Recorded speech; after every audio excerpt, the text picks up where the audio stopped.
Here's a fun beginner flower painting. First, let's sketch a guideline. Get something round. I'm just using the bottom of my paint bottle, and with a pencil, sketch a circle. Notice mine is in the middle, but off-center to the left. Then just get a guideline for your petal shapes. These shapes don't have to be exact. They are going to change as you paint, but make sure you get some general spacing down.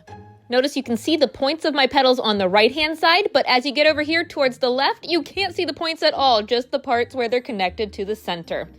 And also, don't worry if they overlap a little bit. Once you have your flower shape, pick a color for your background. I'm using a few different shades of blue and a round Pouncer sponge. I want to do a gradient background, so I took my 2 lighter shades of blue and just started to bounce it in towards the center of my flower. I want my color to go from light blue to dark blue on the outside edge. So I bounced it there. I'm also going to bounce it in towards the center over here on the right. And it's important that you do this pretty quickly because you want your lighter shades of blue to still be wet when you go back in with your darker blue here and bounce that all the way out to the edge. So see how it's darker on the outside and lighter in towards the middle. And then while it's still wet, you can blend where the two meet. So see, I did dark blue up there and went back in with some of my lighter shades of blue and blended the two while they're still wet. Now here's a tip too. Once you do the top side of your painting so you can get down to the bottom edge even easier, make sure you flip it upside down so you can let that top half dry and work on the bottom much easier. I'm doing the same thing, taking my lighter shades of blue in towards the center of my flower and then darker blue around the outside edge, blending as I go. Also notice I got paint over top of my outline. Don't worry, that's why I said it was just the guideline in the beginning. You can fix them up after you get all the background color in there. So there's my finished background. Make sure you don't have any big globs of paint. You want to make sure it's pretty even so it dries. I'm going to flip it back the way it was and then take my hairdryer and dry it really good. Now think about what color you want your flower to be. I want a pink flower, so taking a size 6 round brush and some pink, I'm going to go back in and reshape my petal. So all that blue that got inside the guideline, just paint right over that to make it a smooth edge again, and then fill in your petal shape.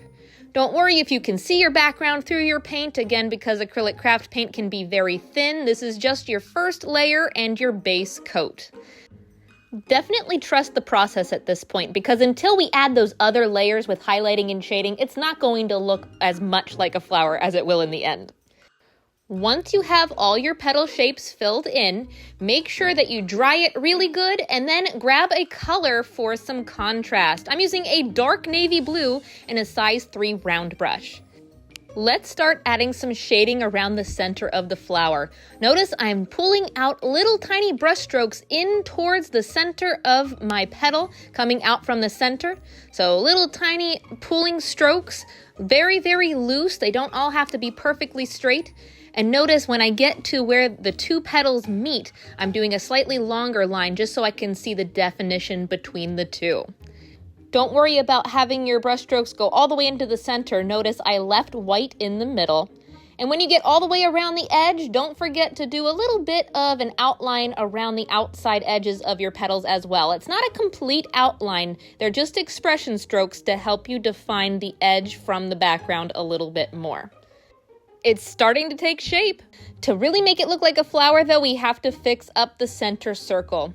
To do this, I'm going to take an artist sponge and some white paint. You can do whatever color you want for the center, but I like white for contrast. And I'm bouncing in the texture. You can bounce it around in the circle, and your circle can be even bigger than the circle you started with. It can overlap over top of the shading. Just make sure it's round. And to make it look less flat, you can also go back in with some of your contrasting color. I'm taking some navy blue and bouncing a little bit in the center, leaving white around the outside edge. There, that changed the entire look of the flower. You can also keep changing the shape of your petals. I decided I wanted these ones over here on the left to be wider, so I widened those and added my outline back in. Now let's add some shading to the outside edges of the petals. I'm going to define the tips of my petals a little bit more and pull in a few expression strokes coming down from the point. So this one, see, I defined the point and pulled a few brush strokes in from the point. There. Now you can't see the points over here on the ones on the left, but you can still see a few loose brush strokes.